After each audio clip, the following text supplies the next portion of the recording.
really quick FL Studio sampling tutorial. I'm going to do my best not to waste any time. Unless you know everything here, then I'm wasting all your time. If you have a drum beat that you're working on, like I put a lot of time into that, and you have a sample, I ain't gonna waste my time. I ain't gonna waste. And you want the sample to match the tempo of the drum beat, project, whatever.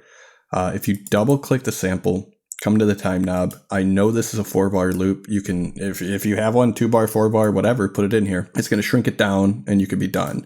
A lot of times you'll have samples that are loops that are longer than 4, maybe 16. And you can go wild, go crazy. If you have that, if you go to auto detect and type in BPM, if you get these from a good source, generally they're going to have the information in the file name, like 104 BPM, E flat minor. Just type that in, type in 104, boom. It's going to shrink it down. It's going to put it where it needs to be. And now it shrunk it, so it pitched it up. I ain't gonna waste my time. And that's fine. Sometimes you're going for that sound. Either way, what I always do is I go to E3 generic. So you're always going to be starting from I ain't gonna waste my time. I ain't gonna. its original pitch, which I know from here is E flat minor. So now I can manipulate the pitch. If I wanted it to go up like that, I could crank this up to 400 cents. I ain't gonna waste my time. I ain't gonna waste my time. And now if I go to my keyboard or I'm doing anything melodic along with this, I have an idea of where I am, what key I am now in. I go from E flat minor and I go up 4 keys.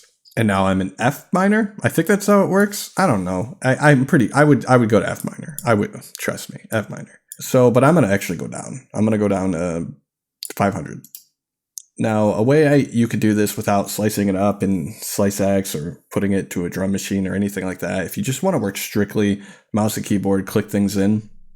I know a lot of people like to work that way, and it all depends on what I'm doing, what I want to do. If you take this sample, go to top left, click that, go to time-based, you can chop this in a bunch of different ways. So I'm going to chop this in half beats. Now it automatically sliced the entire file. Now if I click any of these sections, I can paint that section. So a good way to do that is slice it up and then mute the original one. And now, without even listening, I could just take portions of this and just chop it up. As long as I'm, in some sort of rhythm, it's probably going to sound okay. If you hit Control, maybe Command on Mac, I have no idea. Left click mouse, drag it. You'll highlight everything, hold Shift, click down again, and then drag it left or right. You will duplicate it. And for this last one, I'm just going to go a little wild. Just add a little bit of variance to it. Maybe a softer end. And then get something like this. Kind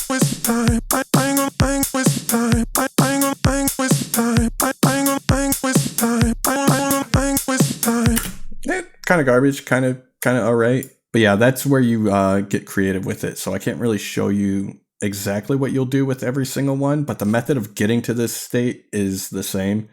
And then from here, you don't have to mute it. I just choose to do it. And so I could play it back without interference from the original sample and kind of take a complete step back from it.